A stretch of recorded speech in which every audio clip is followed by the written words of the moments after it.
Pomba 20 promessas de Jesus para seu dia a dia. O livro esquecido na bancada da igreja. A chuva batia suave contra os vitrais da pequena igreja de São Lázaro, criando um ritmo quase hipnótico que se misturava ao cheiro de cera derretida e madeira antiga. Clara, uma jovem de 24 anos com olhos castanhos profundos e cicatrizes que ninguém via, entrou sem fazer barulho, sacudindo o guarda-chuva antes de fechá-lo. Não era uma frequente, mas naquela tarde, algo a puxara para dentro daquele lugar, como se uma voz sussurrasse seu nome entre as sombras dos bancos vazios. Ela se sentou no último banco, perto do confessionário, onde a luz filtrava fraca através do vitral que retratava Jesus curando um cego. Seus dedos, nervosos, brincavam com a corrente do pingente que nunca tirava do pescoço, uma pequena chave de prata, herança de sua avó. Clara não acreditava em milagres. Ou pelo menos, não acreditava mais. Foi então que viu o livro. Estava abandonado sobre a bancada de madeira próxima ao altar, como se alguém o tivesse deixado ali às pressas.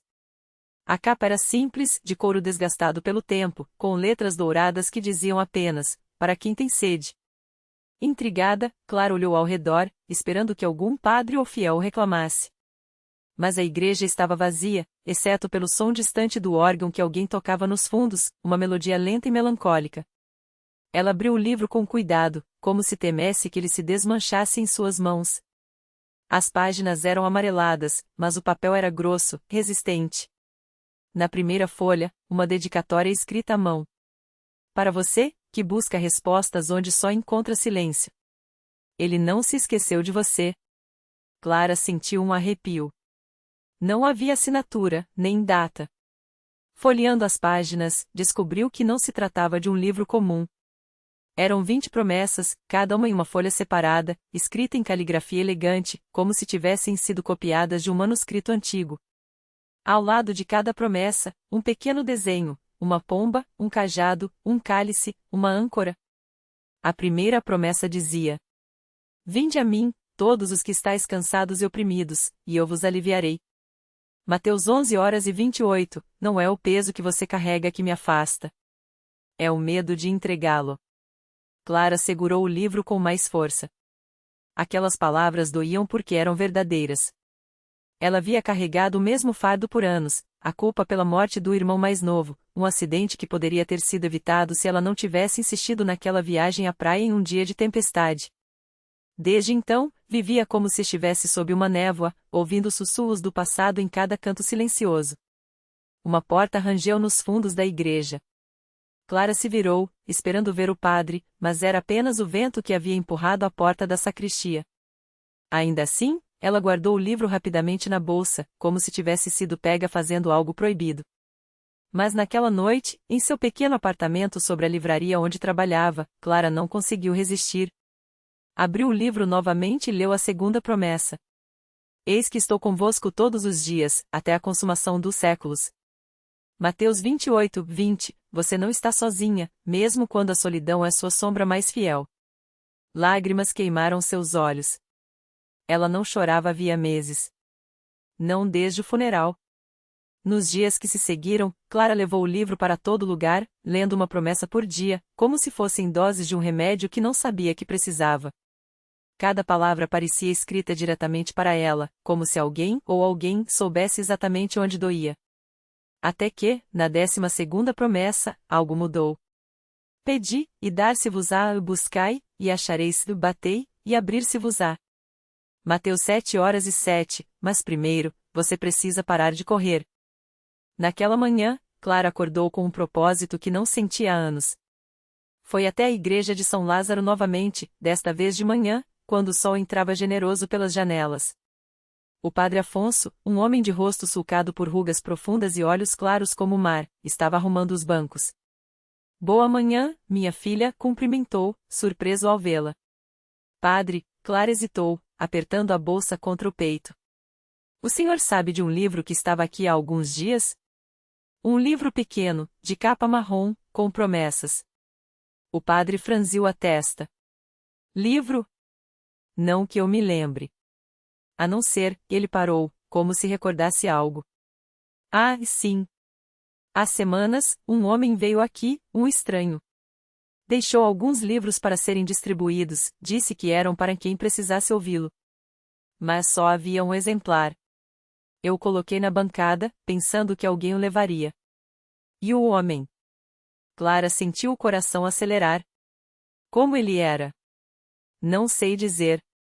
O padre coçou a barba branca. Alto, vestia um casaco longo, apesar do calor. E tinha algo nos olhos, uma tristeza que não combinava com seu sorriso. Perguntei seu nome, mas ele só disse: sou aquele que foi enviado. Clara engoliu em seco. O senhor acha que ele voltará? O padre olhou para ela com uma expressão que misturava compaixão e algo mais, como se soubesse de um segredo que não podia revelar. Não sei, minha filha. Mas acho que o livro já cumpriu seu propósito. Ela não contou ao padre que, na noite anterior, havia sonhado com um homem de casaco longo, parado à beira de um penhasco, estendendo a mão para alguém que não conseguia ver. No sonho, Clara ouvirá uma voz dizer: você não precisa pular. Basta soltar. Agora, sentada no mesmo banco de sempre, Clara abriu o livro pela 13ª promessa. Mas, desta vez, havia algo diferente. Entre as páginas, uma folha solta caiu em seu colo. Era um bilhete, escrito na mesma caligrafia. Você encontrou as promessas. Agora, deixe que elas a encontrem. E abaixo, um endereço, uma pequena casa à beira do rio, nas montanhas, a 2 horas dali. Clara não hesitou. Pegou sua bolsa, guardou o livro com cuidado e saiu da igreja, enquanto o sol da manhã pintava de ouro as pedras do caminho.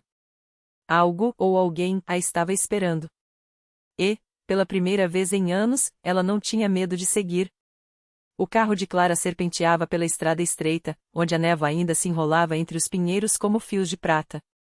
As montanhas erguiam-se à distância, azuladas e silenciosas, como se guardassem um segredo antigo. Ela não ligou o rádio. O único som era o dos pneus sobre a terra úmida e, às vezes, o farfalhar das páginas do livro no banco do passageiro, como se algo dentro dele respirasse. O endereço levava a uma casa que não estava nos mapas. Uma construção de pedra e madeira, com telhado de ardósia coberto de musgo e uma chaminé de onde subia uma fumaça fina, quase transparente. À frente, o rio corria preto e espelhado, refletindo o céu cinzento de fim de tarde. Não havia placa, nem campainha, nem sinais de vida, exceto pela porta entreaberta, como um convite ou um esquecimento. Clara desceu do carro e sentiu o cheiro de terra molhada e lenha queimando. No limiar da casa, hesitou apenas um instante antes de empurrar a porta. Dentro, o ar era quente e denso, carregado do perfume de ervas secas e cera de velas. As paredes estavam forradas de estantes repletas de livros antigos, alguns encadernados em couro desgastado, outros amarrados com fitas desbotadas. No centro da sala, uma mesa de carvalho sustentava um único objeto, um relógio de pêndulo parado, cujos ponteiros apontavam para as 5h25. Você veio, disse uma voz atrás dela. Clara virou-se lentamente. No canto mais escuro do cômodo, junto a uma janela em arco, estava uma mulher idosa, envolta em um xale de lã grossa. Seu rosto era uma teia de rugas profundas, mas os olhos, grandes, escuros, quase líquidos, brilhavam com uma intensidade que parecia atravessar o tempo. Eu não esperava que fosse tão cedo, continuou a mulher, aproximando-se com passos lentos, como se cada movimento fosse calculado. Mas as promessas têm seu próprio ritmo. E você, Clara, sempre foi pontual com elas. Clara segurou o livro com mais força. Como sabe meu nome? A mulher sorriu, revelando dentes amarelos e desiguais. Porque eu as escrevi. Um silêncio caiu entre elas, pesado como o tic-tac ausente do relógio. Clara abriu o livro na 13ª promessa e leu em voz baixa, como se testando a verdade. Quando a última página se abrir, você encontrará não uma resposta, mas uma porta. E atrás dela, não o que perdeu, mas o que sempre esteve esperando por você. A mulher estendeu a mão, palmada de veias azuis e manchas da idade. Dê-me o livro, criança. Clara obedeceu. Os dedos da velha deslizaram sobre a capa como se acalentassem algo vivo. Então, com um suspiro, ela o abriu não na promessa 13, mas em uma página em branco no final, onde uma linha única havia sido escrita à tinta fresca. A 14ª promessa é sua. Mas primeiro, você precisa lembrar como se faz uma. A mulher fechou o livro e o devolveu. Sente-se, disse, apontando para uma cadeira junto à lareira. O chá está pronto. E temos pouco tempo antes do anoitecer. Clara obedeceu, enquanto a velha servia 2 xícaras de um líquido âmbar que cheirava a maçãs assadas e algo mais, algo que doía e acalmava ao mesmo tempo, como uma memória distante. Do lado de fora, o vento começou a uivar entre as árvores, e as sombras alongaram-se pelos cantos da casa, como dedos curiosos. Você sonhou com o penhasco, afirmou a mulher, sem perguntar. E com a voz que disse para soltar. Clara assentiu, sentindo o peso da xícara entre as mãos. O que isso significa? Significa que você está pronta para parar de cair. A mulher pegou um objeto sobre a mesa, uma pequena caixa de madeira, entalhada com símbolos que Clara não reconheceu. Dentro, repousava uma chave de ferro, oxidada pelo tempo. Esta casa, explicou, é uma das muitas. Cada uma guarda uma promessa não cumprida. E cada chave abre uma porta que só pode ser vista por quem está disposto a perdê-la. Clara tocou a chave, e um frio subiu por seu braço. Perdê-la? Sim. Porque algumas portas só se abrem quando você deixa de lado o que acha que precisa. A mulher tomou um gole do chá, observando-a por sobre a borda da xícara. Você veio aqui buscando respostas. Mas o que realmente quer é uma pergunta que nunca ousou fazer. Clara sentiu o coração bater mais rápido. Lá fora, o rio parecia ter parado de fluir. E se eu não souber qual é? A velha sorriu, e pela primeira vez, Clara notou que seus olhos não refletiam a luz da lareira, mas algo muito mais distante, como estrelas vistas através de um poço. Então começa assim, porque eu ainda estou aqui. O vento arrebentou contra a casa, e as chamas na lareira estremeceram. Quando Clara olhou novamente, a mulher já não estava mais na cadeira. No lugar dela, sobre a mesa, havia apenas a caixa aberta, vazia, e o relógio, cujos ponteiros, finalmente, começaram a mover-se. O tic-tac do relógio ecoou como um martelo contra o silêncio. Clara estendeu a mão, mas hesitou antes de tocar no objeto. O metal estava frio, quase doloroso, como se tivesse sido retirado de um túmulo. Os ponteiros giravam em sentido contrário, devorando o tempo que ela não viverá. Lá fora, o rio voltou a correr, mas agora suas águas carregavam vozes. Sussurros que ela reconhecia, o riso de sua mãe, a última palavra de um amante que partirá sem despedida, o choro de uma criança que nunca nascerá. Clara pressionou as mãos contra os ouvidos, mas os sons penetravam seus ossos, tecendo-se em sua memória como fios de uma tapeçaria rasgada. A porta da cabana rangeu sozinha. No limiar, não havia ninguém, apenas uma sombra alongada que se esticava até seus pés. Quando ela baixou os olhos, viu que a sombra não era sua. Pertencia a uma figura alta, envolta em um manto que parecia feito de névoa e cinzas. A figura não tinha rosto, mas Clara soube, sem dúvida, que era o dono da voz que a perseguia nos sonhos. Você sempre soube a resposta. Só não queria enxergá-la. O relógio parou. Os ponteiros congelaram sobre a meia-noite. Clara sentiu o chão ceder sob seus pés, não como uma queda, mas como um despertar. A cabana desfez-se em fragmentos de luz, e ela compreendeu, de repente, que nunca havia entrado ali. Estivera o tempo todo no fundo do rio, segurando a mão de si mesma aos 7 anos, enquanto as águas fechavam-se sobre suas cabeças. A velha, o chá, a caixa, tudo não passará de um último suspiro antes do afogamento definitivo. Mas então, por que ainda respirava? A figura sem rosto estendeu a mão. Entre seus dedos, pendia um fio de prata, fino como uma teia de aranha, preso ao peito de Clara. Do outro lado, o fio desaparecia nas trevas. Algumas dívidas não são pagas com moedas, disse a voz, não mais um sussurro, mas um coro de milhares. E algumas vidas não são suas para guardar. Clara puxou o fio. Ele queimou sua pele, mas não se rompeu. Em vez disso, o mundo ao redor dela começou a desfiar-se. A cabana, a floresta, o rio, tudo virou cinza, carregado pelo vento. Quando seus olhos se abriram novamente, estava deitada na margem, com a água do rio lambendo seus dedos. Ao lado, a caixa estava fechada. O relógio, enterrado na lama, marcava a hora exata de seu nascimento.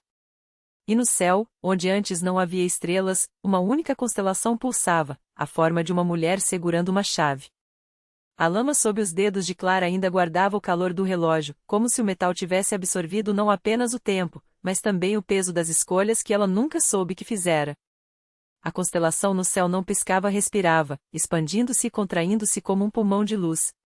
Cada exalação fazia as sombras ao redor tremularem, como se o mundo fosse uma pele esticada sobre ossos prestes a se romper. Ela se levantou, e o fio de prata, agora invisível à luz do dia, mas presente como uma cicatriz sob a pele, puxou-a para leste, onde a floresta se adensava em silhuetas que não pertenciam a nenhuma árvore conhecida. Os galhos se entrelaçavam em padrões geométricos, formando arcos que lembravam portais ou jaulas. Clara passou por baixo de um deles, e o ar ficou mais denso, carregado com o cheiro de ferro e melancolia. Do outro lado, uma cidade se erguia. Não era uma cidade de pedra ou madeira, mas de memórias solidificadas.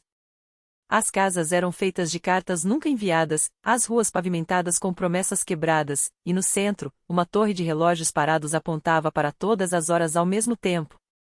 No alto da torre, uma figura esperava não uma pessoa, mas a ideia de uma pessoa, vestida com os retalhos de todas as versões de Clara que poderiam ter existido. Você voltou, disse a figura, e sua voz era o eco de todas as decisões que Clara havia tomado e desfeito. Mas não é você quem escolheu o caminho. Foi a chave. Clara olhou para a palma da mão. Não havia marca alguma, mas ela sabia, a chave não estava mais na caixa. Estava nela. Ou melhor, ela era a chave. As ruas começaram a se rearranjar, como se a cidade fosse um quebra-cabeça sendo montado ao contrário. As casas de cartas se desfizeram em cinzas, os relógios caíram como dentes podres, e o chão sob seus pés se abriu em um abismo onde milhares de fios de prata se entrelaçavam, cada um preso a um peito diferente, alguns batendo, outros parados, outros ainda se desmanchando em fumaça. Cada fio é uma vida que você poderia ter salvado, sussurrou o coro das 1000 claras. Ou uma que você condenou. Ela estendeu a mão e tocou um dos fios ao acaso.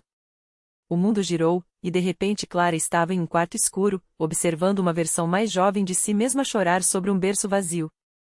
Em outro fio, viu-se velha, sentada à beira de um mar que nunca existira, segurando uma carta amarelada com seu próprio nome no envelope.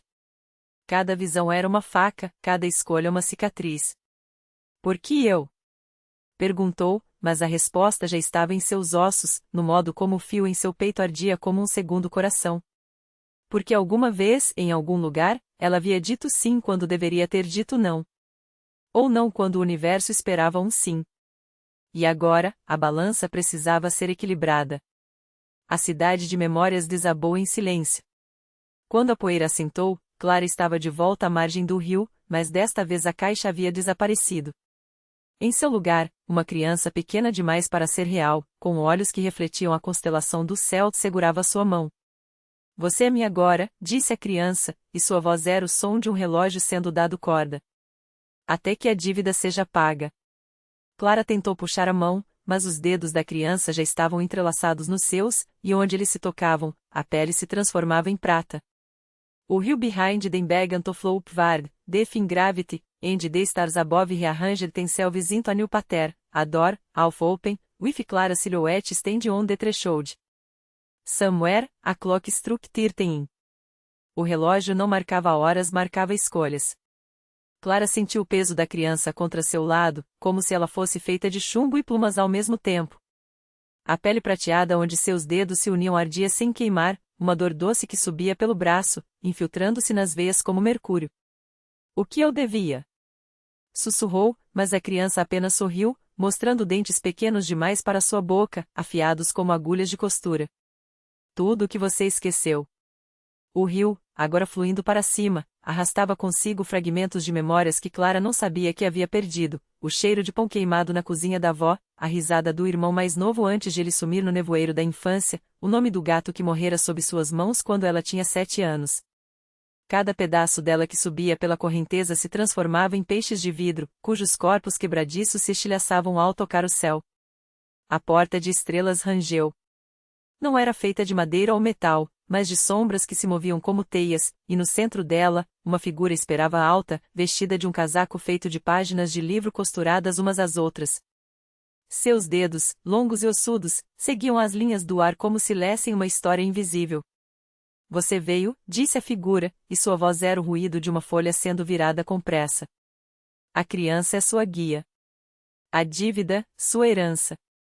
Clara tentou recuar, mas o chão sob seus pés era agora um espelho, refletindo não seu rosto, mas o de uma estranha com seus mesmos olhos, porém mais velha, mais cansada, com cicatrizes que ela não reconhecia. A criança apertou sua mão, e a prata se espalhou pelo pulso, subindo pelo antebraço como glicínias congeladas.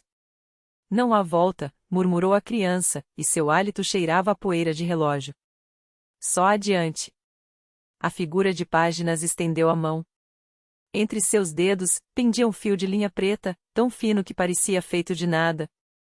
Na outra ponta, Clara viu algo se debater, uma sombra com a forma de um homem, ou do que restara dele.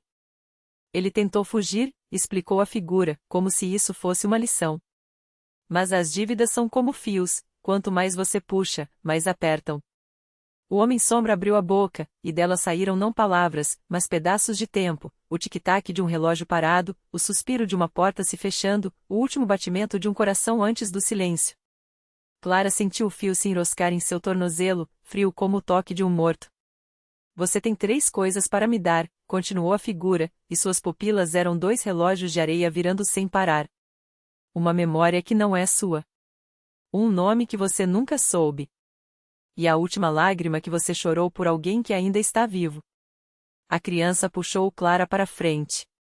O chão de espelho rachou sob seus pés, e cada fissura revelava um rosto diferente, todos eles ela, em idades que nunca viverá, com expressões que nunca tivera. Algumas sorriam. Outras gritavam. Uma delas chorava sangue. Quando seus dedos tocaram os da figura, o mundo virou do avesso. O céu se tornou chão, o rio desabou como uma cascata de estrelas, e Clara entendeu, tarde demais, que a balança nunca esteve desequilibrada, ela apenas esperava o peso certo para se mover. E ela era esse peso. Algures, um relógio bateu 14 vezes.